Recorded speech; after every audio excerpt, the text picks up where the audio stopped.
네, 그러면 이야기문화연구소 인문교양 강좌 제4주차 기술편집시대 예술작품의 제4주차 강의를 지금부터 시작해 보도록 하겠습니다. 4주차 강의의 주제는 기술복제 시대와 기술편집 시대 이렇게 주제를 정해봤고요. 제가 3주차에서 간단하게 언급했듯이 기술복제라고 하는 말은 발터 베냐민이라는 독일의 매체미학자가 처음으로 그 제시한 개념이고 또 발터 베냐민은 20세기 매체미학에서 굉장히 중요한 족적을 남긴 그런 학자입니다. 그래서 이 기술복제 시대라고 하는 원 개념이 있고요. 그 원 개념을 좀 오마주해서 저는 디지털 시대, 21세기를 기술 편집 시대다 이렇게 명명을 했는데, 그래서 오늘은 기술 복제와 기술 편집이 과연 그러면 어떻게 다른지, 또 기술 복제 시대의 예술과 기술 편집 시대의 예술이라는 것은 그러면 어떤 부분에서 차이점이나 변별점이 생기는지 뭐 그런 부분을 한번 중심으로 이야기를 해보겠습니다. 우리가 인쇄 시대는 당연히 인쇄기의 발명으로 인해서 촉발된 근대의 어떤 거대한 물론 산업혁명이라는 측면에서는 경제적 혁명이지만 소설의 등장이라든지 근대 예술의 탄생이라는 측면에서는 인쇄기는 문화혁명과 연동될 수 있는 거죠. 그러니까 인쇄기라는 것 자체가 산업혁명과 문화혁명이라고 하는 두 개의 어떤 두 축을 동시에 추동했다고 볼 수 있는데 자 인쇄기가 문자 복제 시대를 열었다라고 그러면 여러분들이 기술 발터 베냐민이나 20세기 매참 미학자들에게 굉장히 중요한 영감을 주었던 기술이 뭐였냐면 사진기와 축음기였습니다. 근데 이 사진기와 축음기는 20세기에 발명된 발명품이 아니에요. 19세기에 발명된 거였어요. 사진기는 19세기 중반, 축음기는 뭐 에디슨이 만들었으니까 역시 마찬가지로 한 19세기 후반, 1880년대가 아마 80년대 그 언저리에 에디슨이 축음기를 발명했고 사진기는 조금 더 일찍. 그런데 이 사진기하고 축음기가 우리는 지금 뭐 너무나 오히려 이제 조금 낡은 그런 기술이라고 볼 수도 있지만 19세기 이 기술이 처음 등장했을 때는 아마 굉장히 놀라운 사람들에게 놀라운 어떤 문화적 충격을 주었겠죠. 왜냐하면 하나는 그림을 복제하는 거고요. 또 하나는 소리를 복제하는 거예요. 우리가 인쇄기라는 거를 인쇄기를 그냥 복제라는 걸 기준으로 인쇄기를 설명한다면 인쇄기는 문자를 복제하는 거죠. 문자를 복제하는 게 인쇄 기술이라면 사진기는 우리의 일상적 풍경 그것도 뭐 어떻게 보면은 그림보다 훨씬 더 그림이 도저히 따라갈 수 없을 만큼의 하이퍼 리얼리티를 왜냐면 현실인이 그대로 보여주니까 그런 그림을 그런 일상적 풍경을 복제하고 추궁기는 우리가 일상적으로 말하는 이 음성 언어라고 하는 말 물론 음성 언어를 문자로 저장했을 때는 음성 언어가 저장될 수 없기 때문에 우리가 문자를 만든 거잖아요. 음성 언어라는 거는 입 밖에서 내어진 순간 공중으로 흩어지기 때문에 이렇게 휘발성 강한 음성 언어를 어떻게 하면 오랫동안 사람들이 기억할 수 있게 할까라고 고민하다가 문자를 만든 거거든요. 근데 추궁기는 다시 어떻게 보면 그 어렵다라는 그러니까 도저히 불가능할 것 같았던 기술을 우리 앞에 내보여진 거예요. 뭐냐? 우리의 음성, 즉 소리를 복제하고 저장하는 것으로. 그래서 이 19세기에 이 사진기와 축음기의 발명은 어, 당대에는 그것이 굉장히 충격과 경악을 주었지만 그 후에 다시 말하면 이것이 발명되고 한 70년, 80년 지난 후쯤 즉 20세기 초반에 되니까 발도 베냐민 같은 매체 미학자들에 의해서 이 사진기와 축음기가 단순한 기술이 아니구나. 이것이 우리의 일상을 어떻게 재구성하고 또 일상을 재현하는 예술에 어떤 영향을 주었구나가 어느 정도 시간이 지난 후에 그 20세기 초에 이제 미학적인 관점에서 분석되기 시작합니다. 제가 이 이야기를 왜 하냐면 컴퓨터와 인터넷도 역시 사진기나 축음기의 발명과 필적할 만한 굉장히 충격적인 어떤 그런 어떤 도구이며 기술이죠. 근데 컴퓨터와 인터넷 모두 다 20세기에 발명됐어요. 컴퓨터는 20세기 중반, 인터넷은 20세기 후반, 뭐 인터넷 같은 경우는 1980년대 뭐 WWW부터 시작이라고 보면 어떻게 보면 한 20세기 중후반부터 이제 컴퓨터와 인터넷이 발명됐습니다. 지금 21세기죠. 어떻게 보면 발터 베냐민 시대와 지금 시대가 상당히 묘하게 겹치는데, 즉 사진기와 추궁기가 발명되고 어느 정도 시간이 지난 후에 비로소 매체미학자들에 의해서 사진기와 추궁기가 어떻게 예술에 영향을 주었는지에 대한 탁월한 논문들과 그들이 갖고 있는 시점과 해안이 담긴 그런 이론들이 발표됐듯이, 컴퓨터와 인터넷이 발명되고 지금 한 50년, 60년 지난 지금이 제가 볼 땐 바로 그런 한 세기 전에 발터 베냐민이나 아드로노 같은 그런 뛰어난 매체미학자들에 의해서 전기 미디어에 대한 새로운 접근 방법이 이론화됐듯이, 지금 이제 우리가 디지털 미디어에 대한 새로운 이론들 또는 새로운 학자들의 발언들이 나올 때라고 생각이 됩니다. 자, 그럼 이제 발터 베냐민을 살펴볼까요? 워낙 뭐 유명한 철학자이긴 한데요. 이 사람의 어떤 삶부터 한번 살펴보도록 하겠습니다. 독일의 철학자이며 사상가이고 유대계 독일인입니다. 1919년에 독일 낭만주의에서 예술비평의 개념에 관하여라는 논문으로 박사학위를 받고 1925년에 프랑크푸르트 대학의 교수에 이제 지원을 하게 되는데, 이게 어떻게 보면 베냐민에겐 굉장히 큰 이제 트라우마가 되는데, 그 교수 자격 논문이 통과가 거절이 됩니다. 근데 이 프랑크푸르트 대학에 누가 있었느냐면, 그 밑에 보면 지금 제가 오른쪽 하단에 그 인상 좋아 보이는 저분이 바로 아드르노인데요. 이 프랑크푸르트 대학의 아드르노와 호르카이머라고 하는 당대 최고의, 그 당시로는 최고의 이제 매체미학자들이 그 프랑크푸르트 대학에 있었고요. 발터 베냐민은 호르카이머라든지 아드르노와 굉장히 깊은 친분과 교류 관계를 갖고 있었어요. 그래서 물론 어떻게 보면 같은 학문적 동지이면서 또 동시에 어떻게 보면 서로 또 조금은 경쟁적인 관계에 있을 수도 있었겠죠. 그런데 자신과 같은 뭐 호르카이머나 아드르노는 일찌감치 대학에서 자리를 잡고 그들이 갖고 있는 어떤 그런 뛰어난 학문적 능력을 대학 내에서, 아카데미ական 전통 내에서 굉장히 잘 묘석을 보여주면서 프랑크푸르트 학파라고 하는, 뭐 나중에 이제 후대인들에 의해서 이름이 지어진 게 어쨌든 프랑크푸르트 대학을 중심으로 한 굉장히 중요한 학문적 흐름의 중심에 호르카이머나 아드로노는 서 있었는데, 베냐민은 그 자리에, 그 주류에 끼지를 못하게 된 거예요.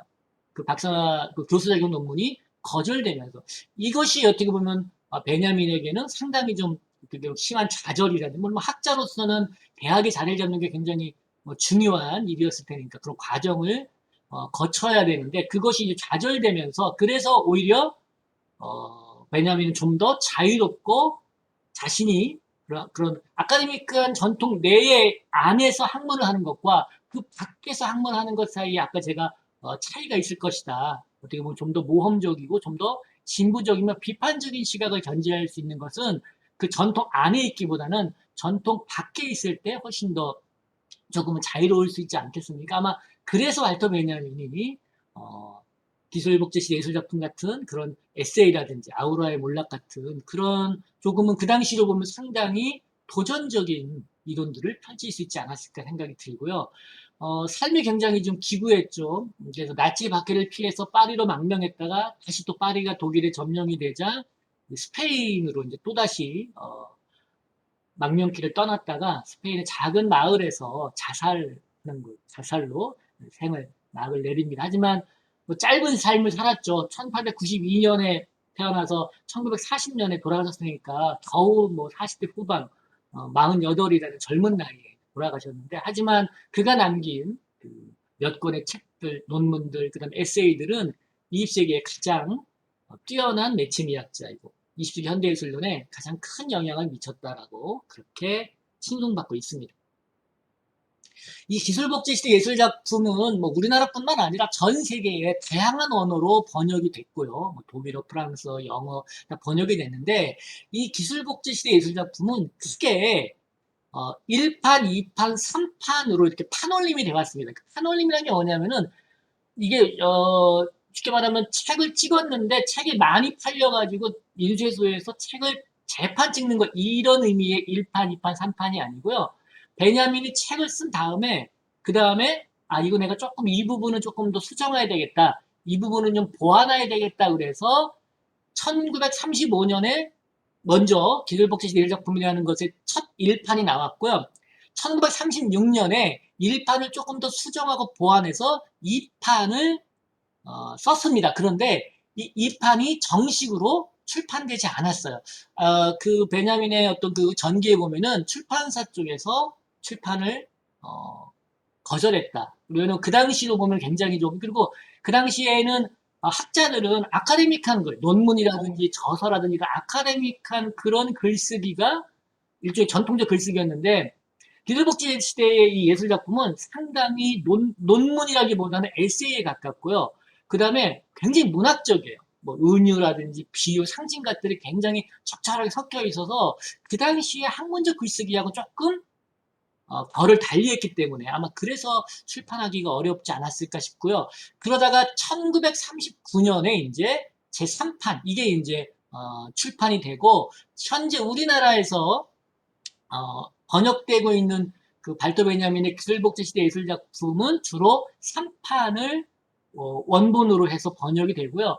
조금 더 근데 이게 되게 그 분량이 크지 않아요. 실제로 기술복제 시대 예술 작품이라는 책은 그냥 단행본으로 보면은 우리가 일반적인 단행본의 한 3분의 1 정도밖에 분량이 안 됩니다. 그래서 여기 도서출판 우리나라에서 출판된 거 보면은 기술복제 시대 예술 작품하고 또 다른 논문 몇 개를 이렇게 묶어가지고 책 한 권을 냈죠.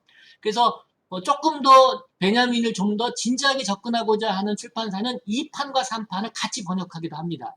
어쨌든 발터 베냐민 이 기술복의 예술작품은 크게 1판, 2판, 3판 그래서 1935년에 처음 쓰여졌지만 지금 우리가 읽고 있는 건 1939년에 쓰여진 제3판이다. 자, 그런데 여기 재미난 게 있어요. 기술복제 시대 예술작품의 2판과 3판에 보면은 우리가 왜 책을 보면 책 맨 앞에 저자가 좀 뭐 자신에게 영감을 준 어떤 격언이나 그런 경구 같은 것들을 앞에 서문에 이렇게 적는 경우가 있습니다. 뭐 그거는 이제 그 책이 갖고 있는 일반적인 성격을 좀 상징적으로 보여주려는 그런 의도일 수도 있는데 흥미로운 게 기술복제 시대 예술작품 2판의 서문과 3판의 서문이 바뀌었어요. 물론 2판과 3판이 뭐 여러 가지 많이 뭐 제1기술, 제2기술, 제3기술 같은 새로운 이론도 들어가고 이렇게 2판, 3판 사이에 많은 차이가 있지만 가장 눈에 보이는 차이는 2판의 서문에는 마그리르트 듀라스라고 하는 프랑스의 여성 소설가가 쓴 말의 그 어떤 문장, 즉 진실은 그가 할 수 있는 것이다. 허위는 그가 원하는 것이다. 이 문장을 베냐민이 2판의 서문에 썼어. 그런데 39년에 3판을 썼을 때는 듀라스의 이 서문을 지워버리고 폴 발레리라고 하는 이분도 역시 프랑스의 그 당시 당대의 대표적인 시인이에요. 듀라스는 소설가였고 이 폴 발레리는 상징주의를 대표하는 시인인데 폴 발레리의 말을 3판의 서문에 적습니다. 근데 이 폴 발레리의 말을 제가 여기 앞에 적어놨는데 잠깐 읽어볼게요. 물질이든 공간이든 시간이든 20년 전부터 그것들은 오래전부터 뛰어온 모습이 아니다. 우리는 엄청난 혁신들이 예술의 테크닉 전체를 변모시키고 그로써 예술의 창작 과정 자체에 영향을 끼치며 결국에는 예술의 개념 자체를 가장 마법적인 방식으로 변화시키는 데까지 이를지 모른다는 점을 각오하지 않으면 안 된다. 사실 어떻게 보면 베냐민이 기술복지지 예술작품에서 하고 싶었던 말이야. 즉 축음기나 사진기라는 그 새로운 기술이 영화라고 하는 어떤 새로운 예술을 등장시켰고 영화의 등장이 기존의 예술과 어떻게 다르고 우리가 지금까지 예술적인 것과 예술적이지 않은 것 사이의 기준점들이 어떻게 무너지느냐에 대한 이야기를 이 책에서 하는데 그 서문에 폴 발레리는 이 사람은 뭐 매체 미학자도 아니고 이분은 시인이야. 그 당시 프랑스를 대표하는 상징주의 시인이에요. 다시 말하면 어떻게 보면 순수문학을 하던 시인인데 폴 발레리의 말을 왜 삼판 서문에 굳이 인용했을까? 그거는 폴 발레리 같은 그런 순수문학을 한 시인조차 기술의 변화가 예술의 변화를 추동한다.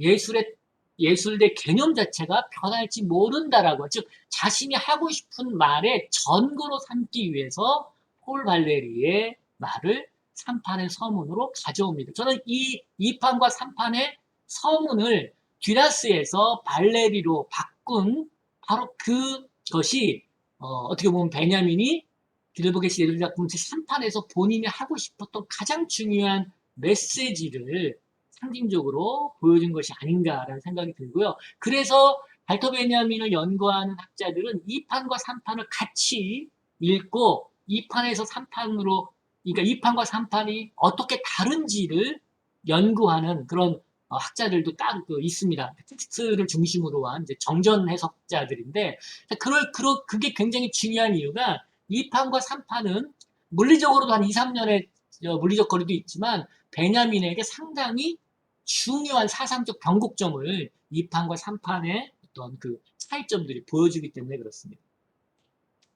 자, 기술복제 시대 예술 작품의 이제 36년에 2판을 출판이 되지 않았지만 이제 1판과 2판은 상당히 많은 차이가 있고요. 2판과 3판 역시 판올림 되면서 차이들이 있는데 2판에 보면은 베냐민이 가장 중요하게 생각했던 건 뭐냐? 그 당시에 즉 20세기 초에 전기 미디어가 등장하면서 굉장히 많은 기술의 발전이 있는데 그 중에 특히 스팀 기술의 발전하고 철도라고 하는 교통 수단의 발전에 대해서 이 판에서 베냐민이 굉장히 중요한 의미를 부여합니다. 그러니까 사진 기술이라는 건 뭐냐면 기존의 회화가 가지고 있었던 예술적인 의미나 예술적 아우라를 이 사진 기술의 발전이 붕괴시켰다라고 하는 거고요. 만약에 사진 기술이 기존의 어떤 회화가 갖고 있었던 아우라를 붕괴했다라면 그러면 아우라가 붕괴되면 그걸로 이제 그러면 뭐 끝인가? 그게 아니라 아우라가 붕괴되면 새로운 아우라가 만들어지는데 그러면 사람들이 기존의 회화에서 볼 수 없었던 새로운 아우라를 어디서 경험하냐? 그걸 베냐민은 철도라고 하는 그 당시에 최첨단의 운송 수단이죠. 철도. 지금이야 뭐 철도 사실은 여러 가지 지금은 뭐 말가 시대기도 하고 뭐 그러기 때문에 철도는 그냥 아주 일반적인 뭐 대중교통 수단이지만 21세기 초의 철도는 지금의 비행기처럼 아무나 탈 수 없는, 그래서 여러분 뭐 오리엔탈 특급이라고 하는 그 유럽을 횡단하는 그런 아주 고급스러운 기차, 뭐 그 유명한 영화 오리엔탈 특급 살인 사건이라는 영화 속에서도 그 기차가 나오는데 그 당시 20세기 초에는 제가 이제 오른쪽 그 하단에 오리엔탈 특급 열차의 한 스티커를 지금 제가 보여드리는데 여기 보시면 식당 칸에서 지금 이렇게 그 당시에 이제 부르주아들이 웨이터의 서비스를 받으면서 뭐 지금 이제 식사를 즐기는데 왼쪽 오른쪽 보시면 양쪽으로 창이 보이시잖아요. 그 창 밖으로 지금 하얀 선원을 지금 이 기차가 달리고 있는 거예요. 자, 물론 베냐민 플런뿐만 아니라 키플링도 마찬가지. 이제 그 당시에 그 많은 매체미학자들이 철도를 굉장히 중요하게 본 이유는 뭐냐? 철도라고 하는 것은 공간과 공간을 굉장히 빠르게 이동시키는 거잖아요. 지금으로 보면은 뭐 철도 이동 속도가 다른 운동수단에 비해서 상당히 느리지만 20세기 초에는 가장 빠른 운송수단이 철도였습니다. 자, 이 철도가 공간과 공간을 이동하면서 기차가 달릴 때 차창 밖으로 풍경들이 계속 바뀌잖아요. 내 앞으로 풍경이 저 멀리 있던 풍경이 갑자기 내 앞으로 왔다가 내 뒤로 사라집니다. 즉 끊임없이 풍경이 계속 변화하는데 이것이 뭐냐? 우리가 회화라고 하는 것은 뭐냐면 정지된 풍경이에요.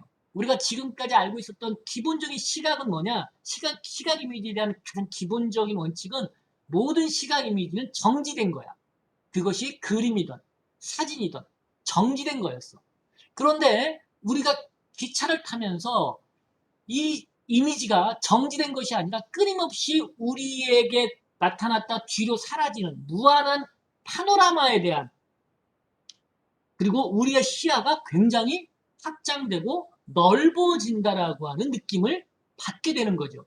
그래서 이 철도가 굉장히 중요한 운송수단이 되고 특히나 사회적이고 경제적인 부와 교육적 수준을 갖춘 부르주아들이 철도 여행을 통해서 시각 이미지에 대한 기본적인 생각이 바뀌게 되는 거예요. 정지되고 고정된 것이 아니라 끊임없이 움직이며 확장되는 파노라마 같은 걸로. 자, 그러면서 그 당시에 이런 어떤 철도 여행을 통해서 시각 이미지에 대한 새로운 감각을 세례받고 또는 그 감각에 익숙해진 부르주아들이 그런 움직임을 이미지로 재현하고자 하는 욕구가 생기게 되고 바로 그런 욕구가 결국은 영상, 카메라라든지 뭐 이런 영상 장비의 개발로 이어지면서 결국 영화라는 예술까지 나아가게 됐다라고 보는 겁니다. 자, 이렇게 어떤 도구, 어떤 운송수단이나 어떤 기술이 우리의 감각에, 우리는 그것이 나중에 생각해보면, 그러니까 그 당시에는 그게 정말 엄청나게 큰 변화를 줄까라고 생각할지 모르지만, 그것이 우리에게 우리의 신체적인 감각을 구성하거나 우리가 세상을 바라보는 방식에 끼친 영향은 우리도 모르는 사이에 세상에 대한 새로운 안목과 또 세상을 재현하거나 세상을 반영하는데 새로운 상상력을 가져다 준다라는 거예요. 저는 20세기 초에 이 철도와 필적할 만한 21세기의 또 다른 시각적 변화가 있는데 그게 바로 드론입니다. 저는 드론도 철도만큼이나 우리의 시각, 우리가 세상을 이해하거나 세상을 바라보는 방식에 굉장히 중요한 변화를 가져올 거라 생각을 해요. 드론이라는 게 뭐예요? 위에서 아래로 내려다보는 거. 이걸 뭐라고 하냐면 버드뷰 또는 부감 시력이라고 이야기합니다. 그러니까 드론이라는 게 하늘에서 이제 그래서 드론이라는 것이 만들어지면서 사실은 인간이 결국 뭐 어떤 한계를 벗어나게 되느냐? 인간은 지면에 발을 딛고서 세상을 바라볼 수밖에 없었는데 드론이 만들어지면서 이제는 인간이 하늘을 날면서 세상을 조망할 수 있게 됐어요.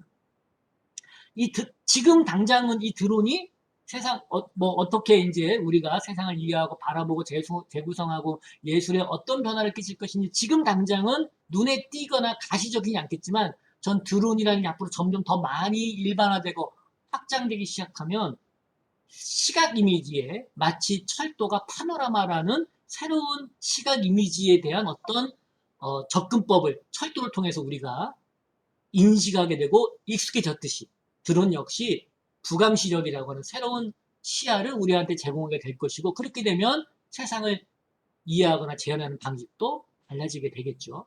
자, 이처럼 이렇게 사진 기술과 철도의 등장이 베냐민에게는 인간이 세상을 이해하거나 또 세상을 새롭게 구성하는데 굉장히 중요한 시각적 변화를 가져왔다라고 봅니다.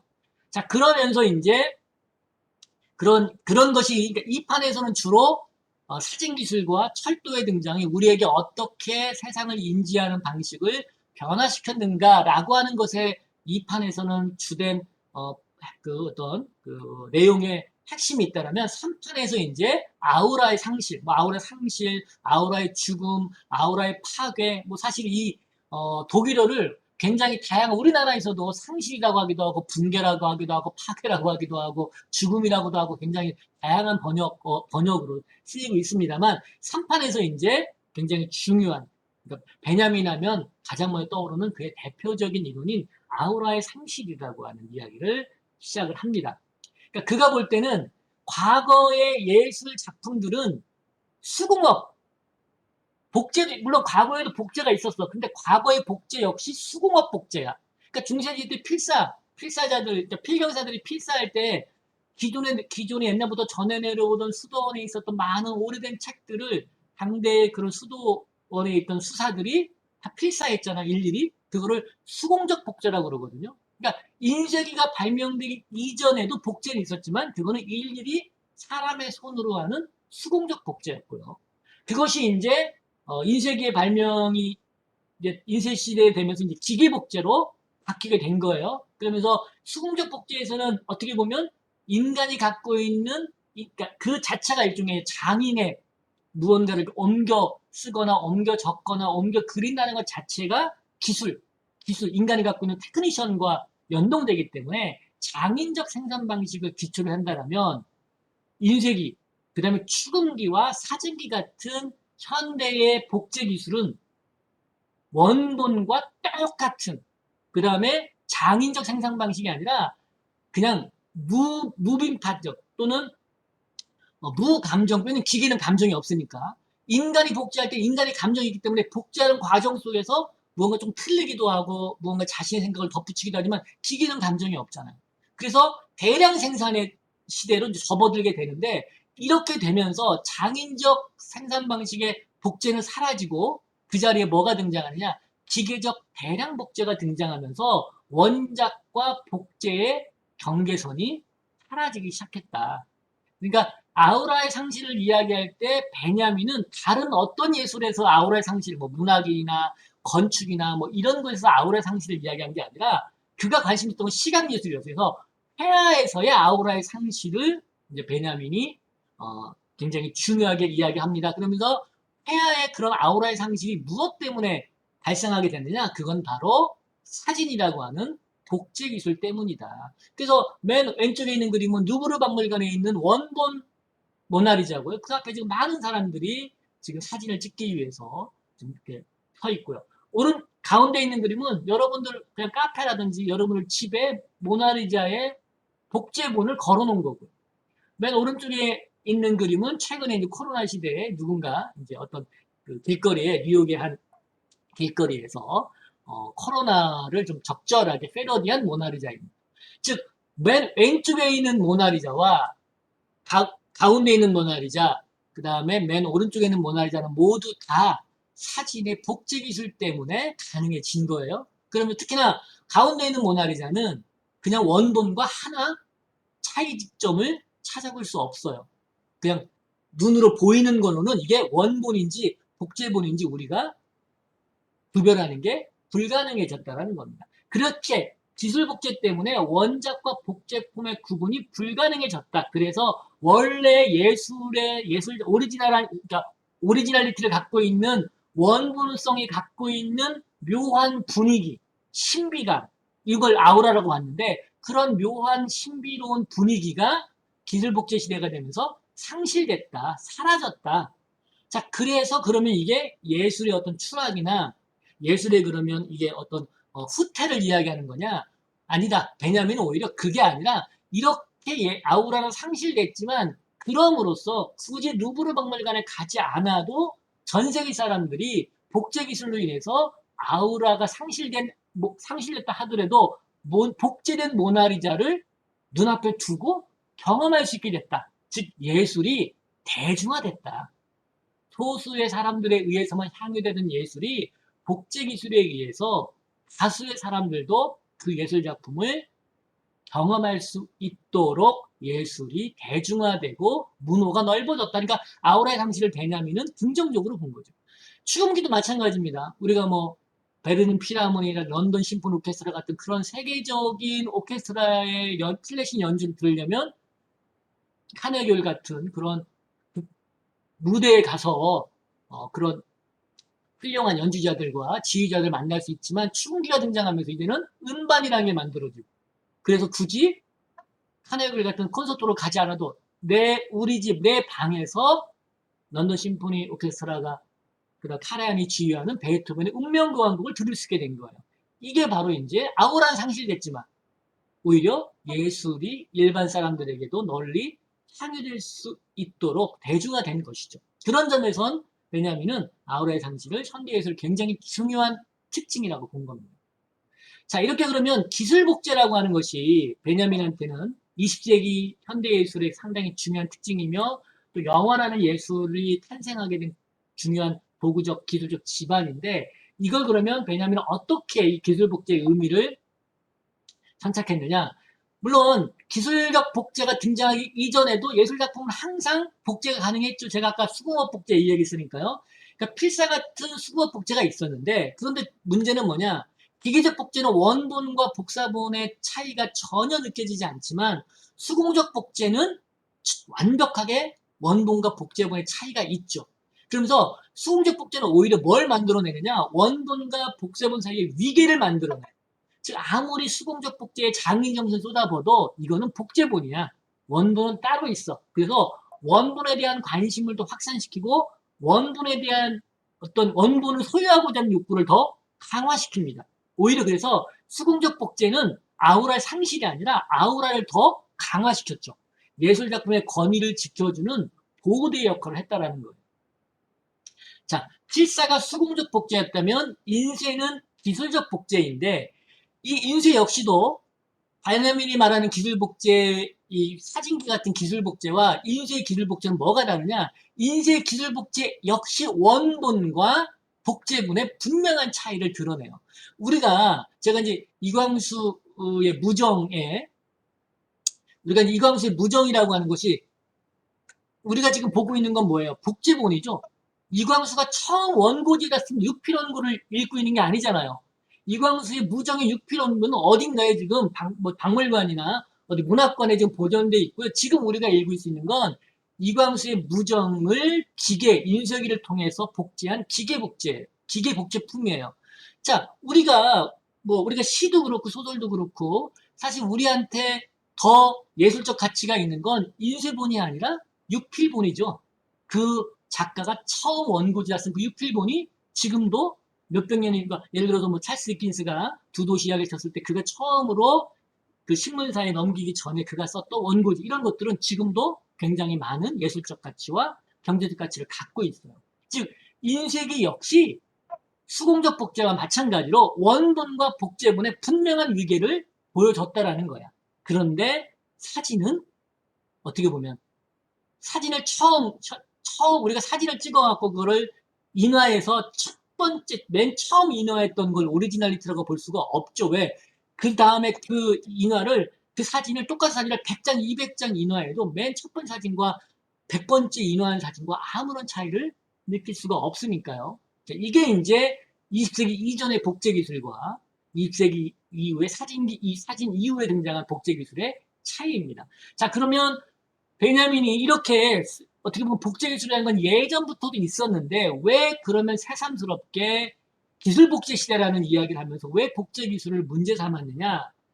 베냐민이 볼 때는 1900년을 전후로 해서, 물론 사진기가 나온 건 1830년대이기 때문에, 그러니까 1900년을 전후로 해서 이 사진이라는 것이 단순히 복제를 넘어서 새로운 수준에 도달했기 때문이다.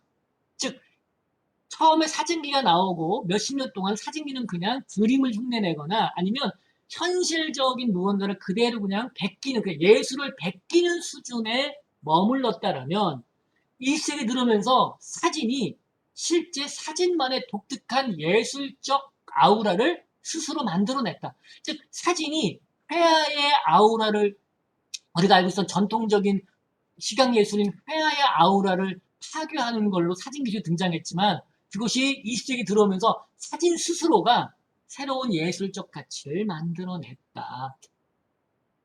전통적인 아우라는 상실됐지만 그로 인해서 우리가 지금 한 번도 생각하지 못했던 새로운 분위기, 물론 그게 이제 아우라에 뭐 신비롭고 뭔가 어쨌든 뭐랑 묘하고 뭐 이런 분위기하고 좀 다를 수 있겠지만 어쨌든 새로운 분위기가 만들어졌고요. 또 하나, 예전에는 예술이라는 것은 제일가치, 여기서 말하는 제일가치라는 것은 하나의 신성하고 무언가 범접할 수 없는 그런 뭔가 외경심을 갖고 쳐다보는 그런 의미로서의 제일가치예요.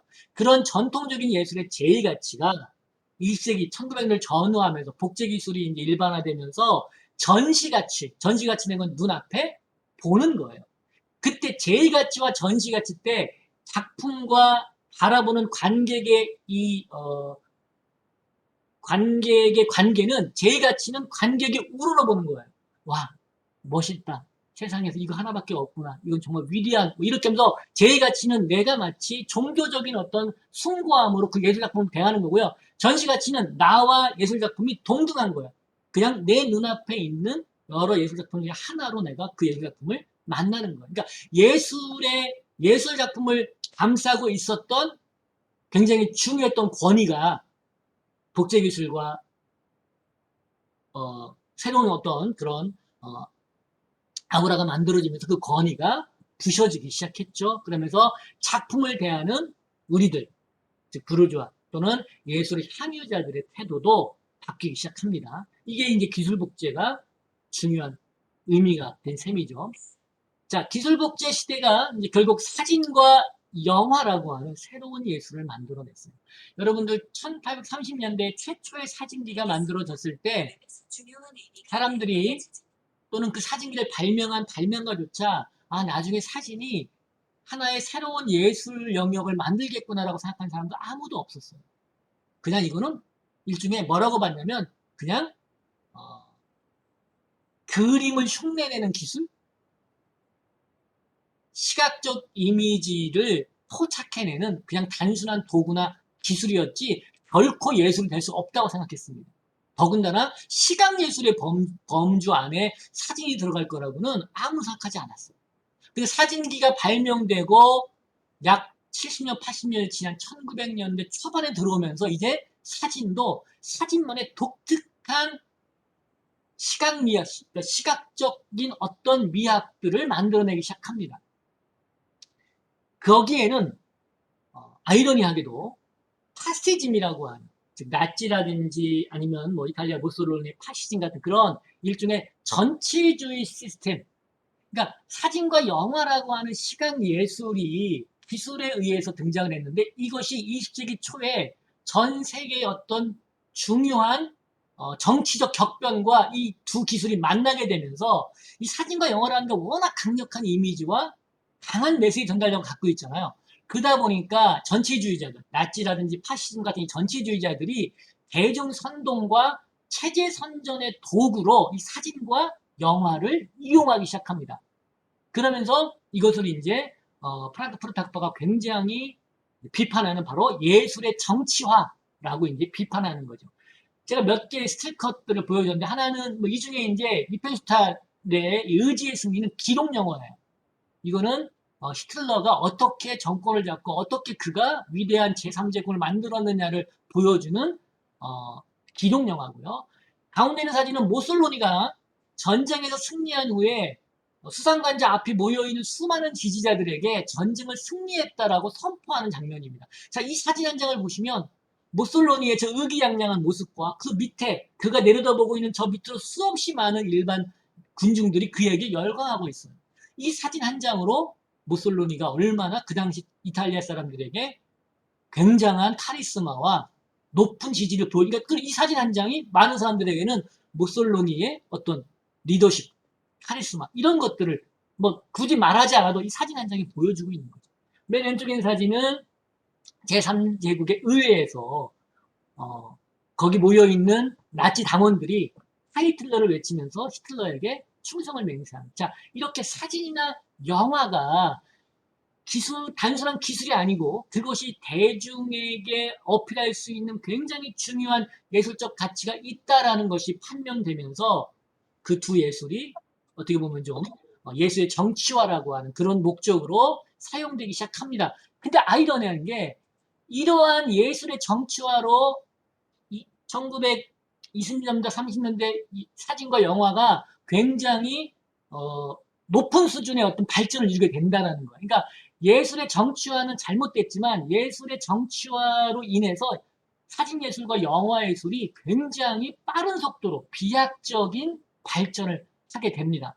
그럼 뭐랑 같냐면 1차, 2차 세계대전이 끝난 후에 우리가 탱크를 만들고 비행기를 만들었던 바로 그 군수산업, 사람을 죽일 수밖에 없는 그런 무기를 만드는 군수산업이 전쟁이 끝난 후에는 그것이 비행기라든지 자동차라든지 이런 일반 사람들에게 필요한 그런 산업의 발전에 굉장히 중요한 토대가 됐듯이 그러면 좀 이해가 되려나요? 군수산업이 결국은 평화로운 시대에는 자동차 산업이나 항공 산업을 발전시키는데 굉장히 중요한 토대가 됐듯이 예술의 정치화가 오히려 의도는 나빴지만 사진과 영화가 예술적인 어떤 지위를 획득하고 그런 자신들만의 독특한 예술적 영역을 만들어내는데 굉장히 중요한 도움이 됩니다. 자, 그렇다면 이제 기술복제 시대로 기술복제 시대에 대한 이야기는 물론 뭐 기술복제 시대 갖고도 뭐 굉장히 오랫동안 많은 이야기를 해야 되지만 그냥 간단하게 베냐민을 중심으로 해서 살펴봤고요. 그러면 기술복제 시대를 오마주한 기술 편집 시대는 대체 무엇인지 기술 편집 시대에 대해서 한번 이야기를 나눠보겠습니다. 자, 기술 편집 시대는 기술 복제 시대가 사진기와 축음기의 발명 같은 기술의 발전에 기술 편집 시대, 기술 복제 시대의 어떤 필요 조건이었다면 기술 편집 시대는 역시 마찬가지로 기술의 발전, 즉 컴퓨터와 인터넷의 발명이 기술 편집 시대에 굉장히 중요한 물적 토대가 됩니다. 또 복제가 전 시대에, 즉 그 이전에 뭐 수공적 복제라든지 이런 어떤 전 시대의 수공적 복제에서 기술적 복제로 발전했듯이, 다시 말하면 기술 편집 시대의 편집이라는 게 그러면 그 이전에 없었는데 이 시대에 갑자기 등장했느냐? 그렇지 않다라는 거예요. 기술 편집 시대 이전에도 편집은 있었어. 마치 기술 복제 이전에 수공적 복제가 있었듯이 기술 편집 시대 이전에는, 즉 지금 기술 편집을 디지털 편집이라고 한다면 컴퓨터와 인터넷이 발명되기 이전에는 아날로그 편집이라고 하는 그런 뭐 수공적 편집이 이미 있었다라는 거야. 그러니까 새로 편집이라는 게 어느 날 갑자기 디지털 기술에 의해서 뚝 떨어진 것이 아니라 기존에 있었던 편집 기술이 컴퓨터와 인터넷이라는 새로운 기술과 맞물리게 되면서 편집 기술의 새로운 차원이 열렸다는 거예요. 그 전까지는 2차원적 차원에서 편집이 이루어졌다면 디지털 편집은 이 차원을 넘어서서 3차원, 4차원으로 우리가 경험하지 못했던 새로운 차원으로 확장됐다는 거예요. 기술 편집의 핵심은 make a new on, 즉 새로운 걸 만드는 게 아니라 리니어라는 거다. 이게 이제 제가 말하려고 하는 거의 핵심입니다. 모든 편집은 무에서 유를 창조하는 것이 아니라 유에서 유를 창조하는 건데, 그것이 기존에 있는 새로운 것을 그냥 기존에 있는 익숙한 것을 익숙한 방식으로 만들어내는 것이 아니라 기존의 익숙함을 낯선 방식으로 해서 새롭게 만들어내는 것, 이게 이제 기술 편집의 핵심입니다. 그러면 저는 이제 기술 편집의 가장 대표적인 예술로, 물론 아직은 컴퓨터 게임을 예술로 보는 사람은 없어요. 그거는 제가 100년 전에 사진이 처음 등장했을 때 사진을 찍어 사진으로 많은 사진 작품들이 나왔지만 그거를 누구도 예술로 보지는 않았죠. 초창기에는. 하지만 어느 날 어느 순간 1900년대 이후에 갑자기 사진이 자신만의 독창적인 예술적 가치를 만들어내면서 사진이 예술이 됐듯이 컴퓨터 게임도 저는 지금 단계에서는 아직 이것이 예술이다라고 우리가 단언할 수는 없지만 컴퓨터 게임은 뭘 보여주고 있느냐? 현존, 즉 현존이라는 거는 내 눈앞에 실제로 보여지고 있다라는 거예요. 나와 게임 속의 나 사이에 경계가 없다라는 거예요. 상호작용, 그 다음에 시각, 청각, 촉각 같은 모든 것들을 다 아우르는 다각적 인터페이스, 사용자 환경. 자, 이런 것들을 통해서 예술의 가장 중요한 경험 중에 하나가 뭐냐? 몰입이에요. 우리가 소설을 읽고 시를 읽을 때 눈물을 흘리고 감동을 받는다. 우리가 시를 읽거나 소설을 읽을 때 감동을 받는 건 뭐 때문이냐? 우리가 그 그 문학 작품에 몰입했기 때문이죠. 예술은 우리한테 몰입이라고 하는 굉장히 중요하면서 낯선 경험을 가져다 줍니다. 왜? 일상에서는 우리가 몰입하기가 쉽지 않아요.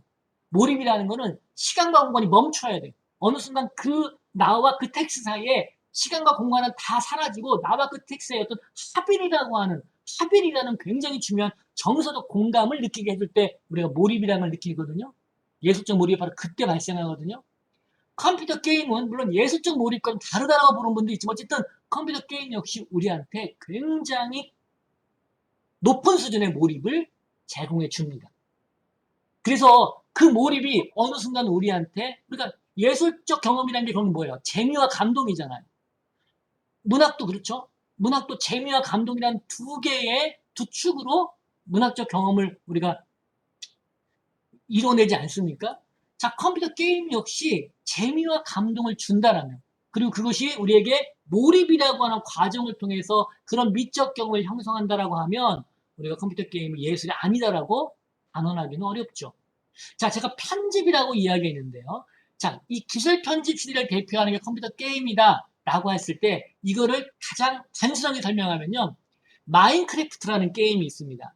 뭐 이거는 초딩 게임이라고 해서 우리나라 초딩들이 굉장히 좋아하는 게임이라고 하는데, 제가 볼 때는 마인크래프트는 어른들도 할 수 있는, 이게 뭐냐면은 일종의 약간 보시면 맨 아래 이제 제가 그 마인크래프트 초기 화면을 캡처했는데 약간 레고 같은 분위기, 블록 같은 그런, 그러니까 마인크래프트라는 하나의 메타버스 세계, 인공자연이 있어요.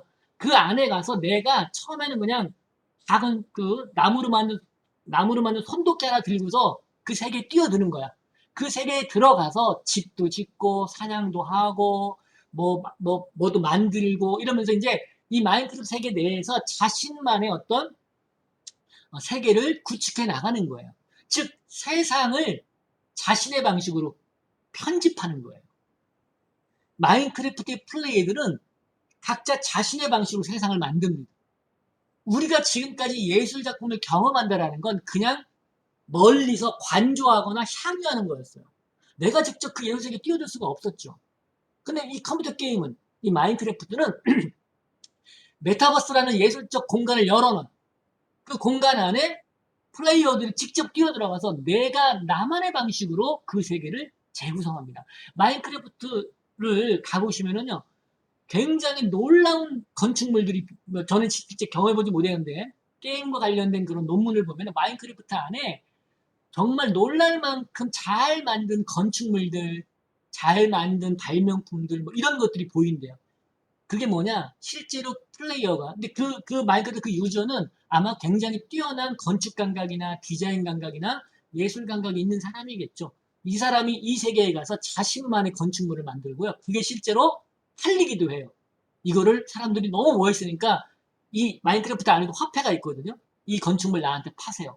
그래서 마인크래프트 안에는 아예 부동산 업자, 건축업자들이 따로 존재할 만큼, 즉 게임 세계가 완전히 메타버스 된 거죠.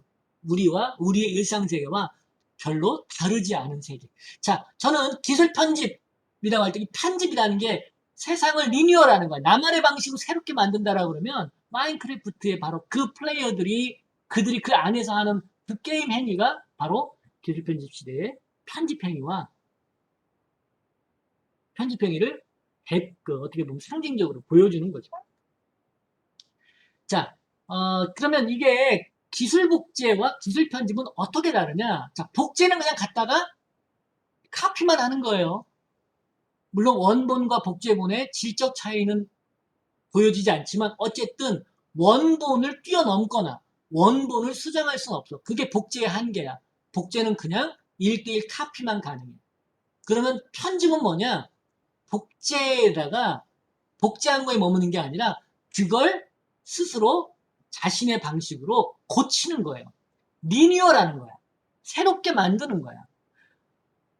오른쪽 상단에 보시면 해운대 사진 한 장을 갖다 놓고 이건 이제 자기가 디카로 찍은 사진이에요. 그 사진에다가 고호의 어떤 그런 필터예요. 포토샵 내에 있는 필터를 갖고서 그 필터 효과로 고호의 어떤 그런 그림 속에 나타나는 그 하늘이 느껴지는 그런 분위기의 필터를 쓰니까 그냥 단순했던 그냥 바닷가 해변가 사진 한 장이 마치 고호의 그림과 비슷한 느낌을 내게 되는 거죠.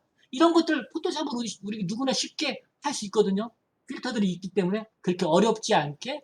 자, 이거는 뭐야? 원본 사진을 복제한 것에서 머문 게 아니라 뭔가 좀 다른 방식으로 고쳤죠. 왼쪽 하단에 있는 사진은 아주 유명한 사진입니다. 이 사진에 보면은 최소한 4개의 어떤 그 명화들이 짜집기 되어 있어요. 진주 귀고리를 한 소녀, 뭉크의 절규, 그 다음에 고우의 벌 해는 밤, 그 다음에 모나리자까지. 자, 이 4개의 그림을, 위대한 명화들을 포토샵으로 갖고 와서 아주 멋진 패러디 작품을 만들었어요. 기술 편집이라, 그러니까 어떻게 보면 디지털 편집 기술이 있기 때문에 가능한 거죠. 이거는 아마 아날로그 편집으로는 가능하지도 않고요. 또 가능하다 하더라도 이런 정도의 어떤 예술적 수준을 만들어내지는 못할 겁니다. 즉, 기술 편집이라는 거는 복제 기술에서 복제 기술을 뛰어넘어서 예술 텍스트에 누구나 자유롭게 접근하면서 생산자와 소비자의 구분이 없어지고 원본과 편집본의 질적 차이가 존재하지 않을 뿐더러 원본이, 그러니까 복제본이 다시 원본의 자리, 그러니까 원본과 복제본의 자리가 계속 서로 환치되는 거예요. 원본이 복제본이 됐다가 복제본이 원본이 됐다. 이런 식으로 끊임없이 순환됩니다. 이게 이제 어떻게 보면 기술 편집이 기술 복제의 어떤 그런 어떤 단순한 복제를 뛰어넘는 중요한 변화인데요. 자, 조금 더 그러면 편집에 대해서 한번 알아보도록 할게요. 우리가 아날로그 편집과 제가 디지털 편집을 나누면서 편집은 그 전 시대에도 있었어요. 바로 아날로그 편집이라는 건데요. 우리가 흔히 편집하면 이제 사전적으로 뭐라고 하냐면 일정한 컨셉이겠죠. 일정한 방침 아래 여러 가지 재료를 모아서 신문, 잡지, 책 따위를 만드는 것, 뭐 영화라든지 문서 따위를 하나의 작품으로 완성하는 것, 이걸 우리가 전통적인 의미의 편집입니다. 그래서 아날로그 시대의 편집은 완성된 작품을 만들기 위해서 기존의 정보를 잘라내고 붙이고 다듬는 걸 편집이라고 해요. 즉 아날로그 편집의 핵심은 완성이에요. 완성이 가장 중요한 목표예요. 왜 편집하느냐? 완성하기 위해서요. 그러면서 이 아날로그 편집은 독창과 창의를 되게 중요하게 생각하겠죠. 왜? 자신만의 방식으로 정보를 잘라내고 붙이고 다듬어야 되니까. 그러면서 또 아날로그 편집은 복제되면 복제될수록 희소성이 떨어지고 이것이 많은 사람들에 의해서 공유되면 공유될수록 그 가치는 점점점 줄어듭니다. 이거를 희속성과 수학 체감의 법칙이라고 이야기할 수 있어요. 자, 아날로그 편집의 핵심은 가장 중요한 건 뭐야? 완성이다. 자, 근데 디지털 편집은 뭐냐? 디지털 편집은 완성이 불가능한 편집이에요. 따라서 디지털 편집의 핵심은 완성이 아니라 뭐에 있느냐? 과정에 있어요. 디지털 시대 편집은 결과가 아니라 과정에 개입이 들어가는 거예요. 그것을 새로운 것으로 새롭게 만드는 거예요. 새로운 걸 만드는 게 아니라 리니어를 하겠다라고 하는 리니어를 하겠다는 목적으로 기존에 있었던 익숙한 것에 개입이 들어가는 게 편집이에요. 따라서 이것이 완성됐다라는 것은 끝났다라는 게 아니라 내가 무언가 디지털 편집을 통해서 어떤 기존에 있었던 작품에 대해서 새로운 편집본을 만들었다라고 하면 그건 끝난 게 아니라 그 편집본이 또 누군가에 의해서 새롭게 편집되는 걸 기다리는 편집본에 불과해요. 즉 디지털 시대의 편집은 목적이 완성이 아니라 끝없이 연기되고 그러니까 체연이라고 제가 얘기하는데 차이나면서 연기되는 완성. 완성이라는 건 불가능한 거예요. 끊임없이 차이나면서 연기될 뿐이에요. 오히려 과정이 중요하고 그 과정이 많은 사람들에게 오픈되면서 누구나 그 과정에 참여할 수 있도록 해주는 게 바로 디지털 편집입니다. 그래서 아날로그 편집이 희소성과 수학 체감의 법칙이 적용된다면 디지털 편집은 나누면 나눌수록 가치가 커지고 사용하면 사용할수록 그 가치가 증가되는 그래서 수학 체증의 법칙이 적용되기 때문에 아날로그 편집과 분명히 다른 차이점을 갖고 있죠. 자, 정보 편집에는 크게 4단계가 있습니다. 저는 이걸 정보 편집의 4단계라고 얘기했지만 이거를 그냥 예술의 창작 과정의 4단계라고 해도 제가 볼 땐 틀린 말은 아닐 겁니다. 디지털 시대의 예술의 창작 과정도 바로 이런 4단계를 거쳐요. 첫 번째는 뭐야? 수집해야 돼. 즉 기존에 있는 나한테 필요한 자료를 찾아요. 자, 두 번째 단계는 감식하는 거야. 찾은 자료 중에서 이게 정말 쓸모 있는지 쓸모 없는지를 추려내요. 이거를 감식 단계라고 합니다. 세 번째는 그렇게 해서 추려낸 자료들을 편집합니다. 해체, 접합, 변형, 추가 이런 과정을 거쳐서 새롭게 리니어랍니다. 이거를 편집이라고 하죠. 네 번째 단계는 이렇게 만들어진 나만의 편집본을 다른 사람에게 오픈하는 거야. 다른 사람에게 필요한 사람에게 공유될 수 있도록 또 내가 만든 게 끝이 아니기 때문에 내가 만든 편집본이 누군가에 의해 다시 또 새로운 편집본으로 리뉴얼 될 수 있도록 필요한 공간에 올리는 거예요. 자, 이 4단계, 수집의 단계, 감식의 단계, 생산의 단계, 공유의 단계, 이 4단계가 제가 볼 때는 디지털 시대 정보 편집의 4단계인데 디지털 시대 예술가들도 이 4단계를 거친다라는 거야. 내가 예술 행위를 하기 전에 일단 내가 하고자 하는 예술 작품에 대한 충분한 자료를 찾고 그 중에서 내가 갖고 있는 예술적 영감과 필요한 것들을 추리고 그래서 그 추려진 거를 나만의 방식으로 편집해서 재생산하고 그거를 누군가에게 공유하고 정보 편집의 4단계나 예술 창작의 4단계가 제가 볼 땐 대동소이합니다. 디지털 시대 예술 창작도 바로 이 4단계를 거쳐야 될 거예요. 그래서 다음 시간에 이제 마지막으로 기술 편집 예술에 대해서 이야기하겠지만 자, AI가 과연 그러면 예술을 할 수 있을까? 라고 묻는다면 저는 이렇게 반문할 수 있을 것 같아요. AI에게 편집 능력이 있냐? 만약에 편집 능력이 있다라면 AI도 예술을 할 수 있어요. 왜? 예술은 곧 편집이야. 모나리자? 절대로 다빈치의 독창적인 상상력이 만들어낸 게 아닙니다. 다빈치가 어렸을 때부터 그가 익숙하게 봐왔던 그 당시 이탈리아 회화, 그가 성당이나 교회에서 많이 봤던 위대한 중세 예술 작품들, 이 많은 것들이 다빈치의 상상력에 영향을 주고 그것이 편집돼서 모나리자라고 하는 걸작을 만들어낸 거예요. 따라서 예술가들의 가장 중요한 능력은 뭐냐? 창조적 편집 능력이다. 창조적 편집 능력이라는 것과 그냥 일반적 편집 능력이랑 뭐가 다르냐? 일반적 편집 능력은 짜집기예요. 그냥 갖다가 붙여서 그냥 모자이크 만들어내는 게 일반적 편집이야. 리뉴얼된 게 아니야. 새로워진 게 아니야. 창조적 편집은 원본을 파괴하고 창조적으로 파괴해서 원본을 새롭게 재구성해서 리뉴얼한 거를 창조적 편집이라고 한다면 예술가들에게는 바로 그 창조적 편집 능력이 요구됩니다.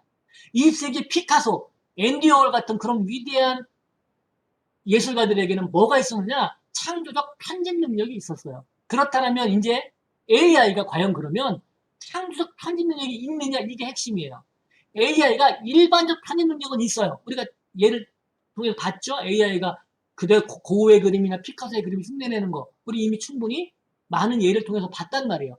AI는 일반적인 편집 능력은 있어. 그런데 창조적 편집 능력은 없어요. 왜? 창조적 편집 능력은 누구한테만 있느냐? 인간에게만 있기 때문에.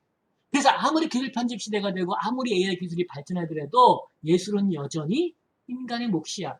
물론 앤디 워홀이 무슨 얘기를 했어요? 굳이 예술가가 붓을 잡을 필요는 없다.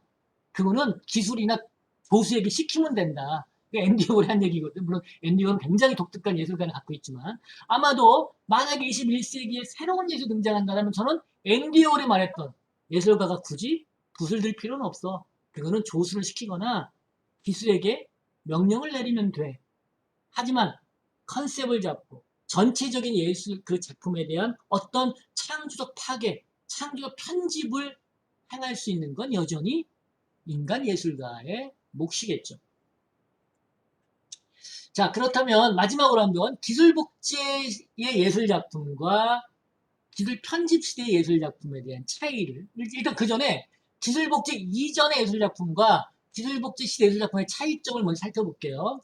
자, 기술 복제 이전 예술 작품에는 원본이 있는 복제였다면 기술 복제 시대에는 원본이 없는 복제입니다.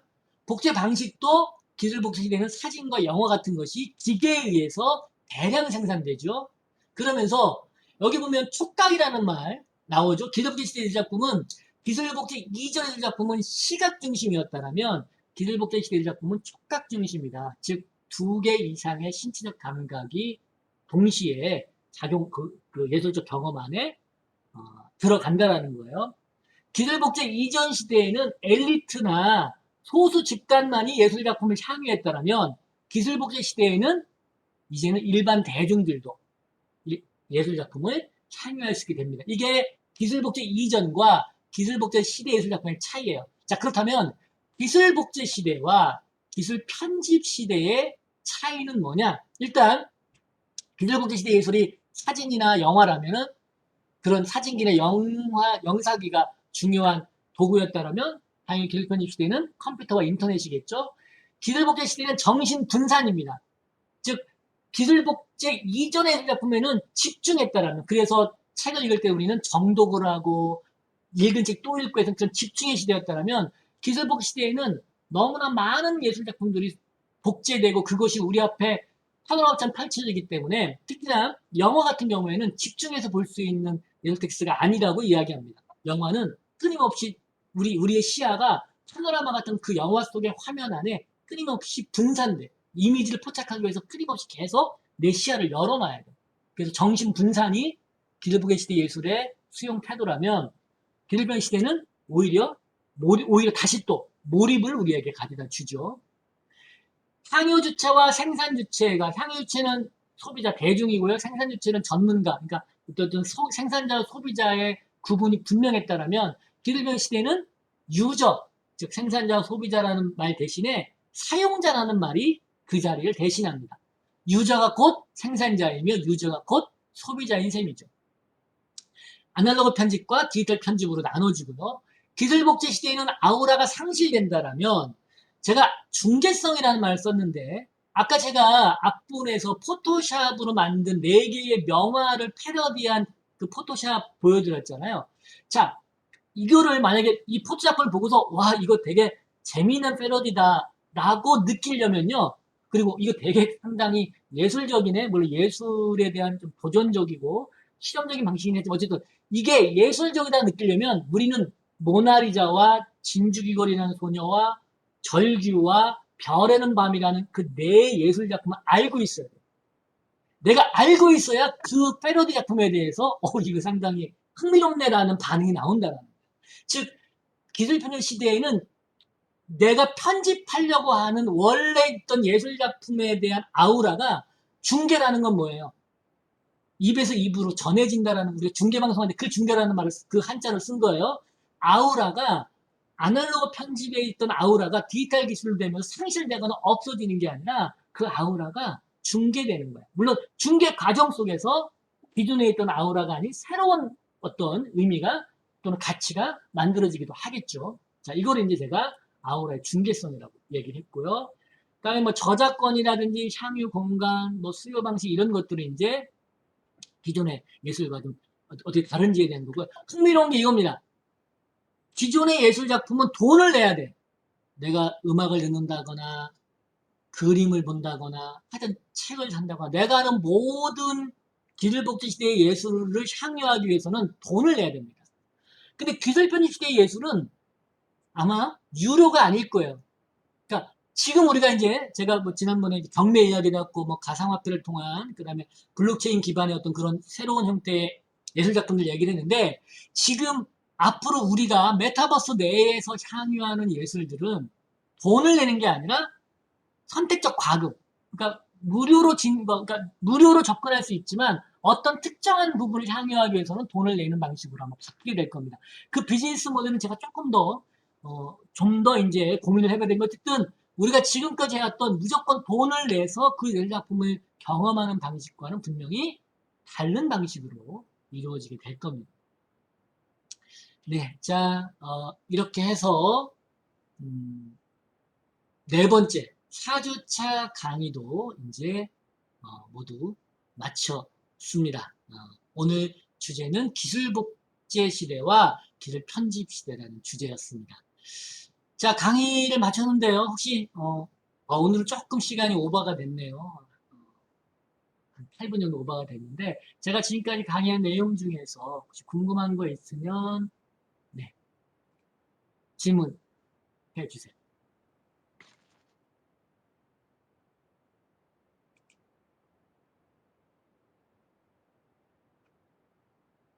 네, 오늘 강의는 앞에 강의보다 조금 어려울 수도 있을 것 같았는데 괜찮았습니까? 네. 예, 뭐 이해하시는 데 그러면은 네, 종합해 보면은 그 아날로그적인 것과 디지털적인 것을 아날로그적인 것은 모자이크적이라면 음, 그 편집 시대의 기술은 뭐랄까 아이콘적 아이콘? 압축되고 약간 그러면 만약에 그렇게 모자이크라는 말 썼으니까 모자이크라는 말과 연결하면 콜라주라고 보면 되겠네요. 몰라 콜라주라는 거는 똑같이 갖다가 이제 모자이크는 그냥 이거를 갖다가 짜집게 하는 거, 콜라주는 전혀 새롭게 만드는 거 그냥 콜라주라고 그러거든요. 그러니까 디지털 편집은 기존에 있는 것을 전혀 새로운 방식으로 재구성하는 거기 때문에 그래서 이제 기존에 있던 아우라가 새로운 방식으로 중계된다라고 우리가 중계성이라는 말을 이제 사용한 거예요.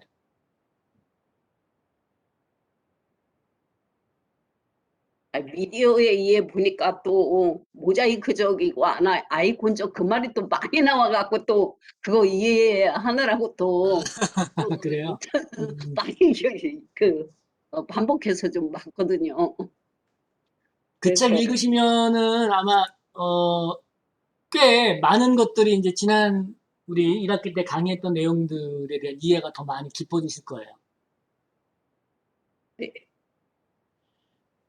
네, 자 그러면 이걸로 인문교양 강좌 기술편집시 예술작품 4주차 강의를 이렇게 마치도록 하고요.